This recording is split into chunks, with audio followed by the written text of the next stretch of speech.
ভারতের উত্তর পূর্বাঞ্চলের আসাম রাজ্যের করিমগঞ্জ মুসলিম অধ্যুষিত এই জনপদটি সম্প্রতি নতুন করে আলোচনার কেন্দ্রবিন্দুতে পরিণত হয়েছে। কারণ করিমগঞ্জের নাম পাল্টে রাখা হচ্ছে শ্রীভূমি, যা নিয়ে পক্ষে ও বিপক্ষে নানা বিতর্ক শুরু হয়েছে। ইতিহাসবিদরা বলছেন, করিমগঞ্জ জেলার নামকরণ হয়েছিল 1878 সালে। এই এলাকা বরাক উপত্যকার অন্যতম গুরুত্বপূর্ণ অংশ, যা বিখ্যাত এর সমৃদ্ধ সাংস্কৃতিক ঐতিহ্য, মৈত্রীপূর্ণ সহাবস্থান এবং প্রাকৃতিক সৌন্দর্যের জন্য। করিমগঞ্জ বাংলাদেশের সিলেট জেলার জকিগঞ্জ সীমানার কাছাকাছি অবস্থিত। এই জেলাটির প্রায় 55% মুসলমান। দেশভাগের আগ পর্যন্ত এলাকাটি সিলেট মহকুমার আওতাধীন ছিল। কেন করিমগঞ্জের নাম শ্রীভূমি করা হচ্ছে?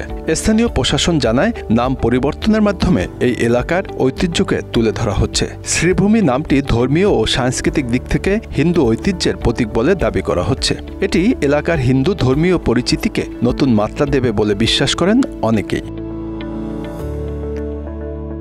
তবে স্থানীয় কিছু রাজনৈতিক গোষ্ঠীর মতে করিমগঞ্জের নামটি ইসলামী ঐতিহ্যের প্রতীক, যা তারা পরিবর্তন করতে চান। তারা দাবি করছেন যে এই নাম পরিবর্তনের মাধ্যমে এলাকাটিকে ঐতিহ্যগতভাবে ভারতীয় সংস্কৃতির সঙ্গে আরও একীভূত করা যাবে।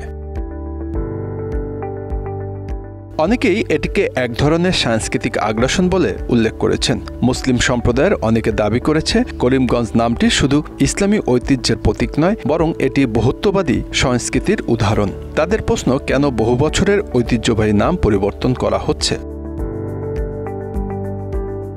অন্যদিকে নাম পরিবর্তনের পক্ষে যারা, তারা বলছেন এটি ঐতিহ্য পুনঃপ্রতিষ্ঠা একটি পদক্ষেপ। তবে সোশ্যাল মিডিয়ায় চলছে তীব্র আলোচনা। কিছু মানুষ এটিকে সাম্প্রদায়িক বিভাজনের উদাহরণ হিসেবে তুলে ধরছেন, আবার কেউ কেউ বলছেন এটি একটি অপ্রয়োজনীয় রাজনৈতিক সিদ্ধান্ত।